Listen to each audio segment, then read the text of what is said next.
If you've been following my videos over the last couple months, you know I've been focusing on Bosch D-Jetronic fuel injection.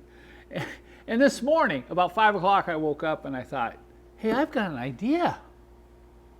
You know, I showed you how I can test D-Jetronic fuel injectors with my pressure tester, and I thought, I think I've got a really good idea on how to test these electronic fuel injectors in the Bosch D-Jetronic fuel injection system. This is a 1972 300 SEL 4.5, the V8, but these are not mechanical CIS fuel injectors, they're electronic. They fire with an electrical pulse.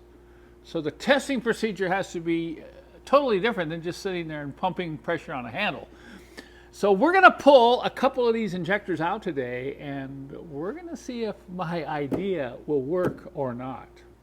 When pulling these old D-Jet fuel injectors, it's almost impossible to just pull one out because you have a steel rail that comes across here. Plus you have 4 rubber hoses that go from the rail down to the top of the injector, and invariably these hoses are old. This is probably another reason why I want to pull these out. I want to replace every hose. Some of these hoses I've already replaced, but I have not replaced these. This is a type of engine catch on fire going down the freeway, so it's critical that all these hoses on this old D-Jetronic fuel injection system are in good condition. So that's another thing I'm going to do, but you have to pull the whole bank or the whole 4 out of one side because you got to just lift the rail up. You can take and loosen the clamps like this, get the hose off over here, unplug these plugs that plug into the fuel injector. That's where the electrical pulse comes from. And then we'll be able to lift this whole tube and hoses and injectors all out in one pull, and then we're going to get over to the bench and set one of these up in my makeshift tester and see if it works. Just a couple of words of caution here. You are working around gasoline, possibly under high pressure. So make sure before you begin is pull that ground strap on your battery. Have a fire extinguisher handy and always wear eye protection when working on fuel injection. Now, most of these will be under pressure if they're operating properly, and you need to be a little careful. So what I do is I get a rag. This is where I break the system to bleed pressure, and when I pull this hose off, I'm going to keep this rag around here tight, and I'm going to pull the hose off very gradually. And you'll be surprised, sometimes you'll absolutely soak this rag when you relieve the pressure on some of these D-Jetronic systems. So once that's free and I let the fuel, drip into the rag, now I can continue to go ahead and disconnect everything and lift those fuel injectors out of the head. Okay, first look. Let me show you my setup. This is the D-Jetronic fuel injector. You can see it looks considerably different from the CIS D-Jetronic injector here. It has 2 contacts for the electric signal that fires the injector. I knew I needed a way to fire the injector, and that's what this little pulse injection tester is for, hooked up to a 12-volt power source. This is my spray bottle, which is going to capture the spray pattern. You can see I've got the injector hooked up, the power leads hooked up.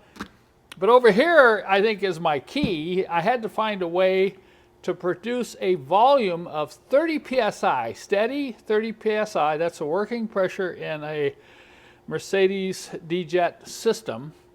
So what's going to happen here? If I pump this up to 30 psi, I've got paint thinner here. Never use gasoline. You can use kerosene or you can use paint thinner, but don't use gas when testing these injectors. That's very dangerous. So if this works, I can pump this up to 30 psi.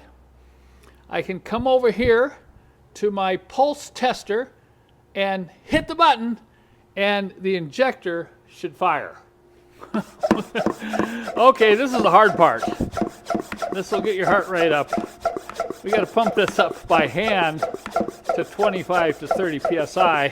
Fortunately, there's enough volume in this modified sprayer that you can do a number of tests. Now, if you notice, I'm getting up here to about 20 psi, and this is getting real hard to pump. It's really nice to have a gauge, but you don't have to worry about over-pressurizing with these sprayers. I found that you get up to about 30 psi and you're going to start breathing hard here. So I'll go ahead and lock this down. Now, here's a moment of truth. Let's come over and see if it fires. You can see I've got this set for a 1-second pulse. Take a look right in there. We should get a nice squirt, and it should be a fan type spray pattern. Here it goes. Oh, not bad. Look at that. Wow. That looks pretty good. It's definitely fanning out. A bad injector will just squirt straight down. I'm going to hook up another one that came out of another engine, and let's see what that looks like. Look at this one. We hooked it up, started pumping up pressure.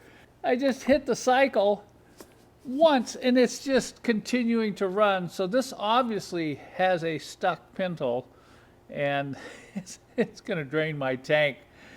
This is an injector that's been sitting around the shop for a while, so you'll find this. If these injectors sit for a long time, they'll get gummed up, and they may not even close.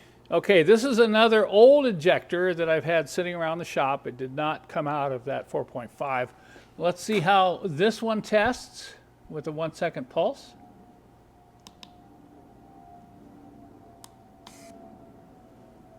Okay, if you look, I think I can turn it sideways here. It's not totally straight, and it's not spraying in that fine fan pattern. It's probably kind of okay, but this is the type of injector, because it's not atomizing the fuel that well, is going to create poor fuel economy. Now there's one more I want to test. When I decided to do this, I felt I needed a brand new injector to compare the spray pattern with these old ones. And the only thing I could find to buy was this new aftermarket standard fuel injector, and it has a totally different tip design. This has a multi-hole tip as opposed to this single pin pintle design here on the original Bosch. So I'm going to hook this one up and let's see how it does. All right, 1-second pulse. Now I'm a little surprised. I would have expected more of a wider spray pattern, but if you look closely, it's kind of a split pattern. It's like there's 4 little teeny sprays coming out. So I know nothing about the technology on this new injector at this point, but I am going to be doing some more research. But comparing this one to the first one that I pulled out of the 4.5, that 4.5 injector may be just fine. And looking at those a little bit closer, I think they've been replaced in my 300 SEL. So this has been a pretty exciting day here in the shop. We love doing this type of R&D, and I think we have a new kit here in the making.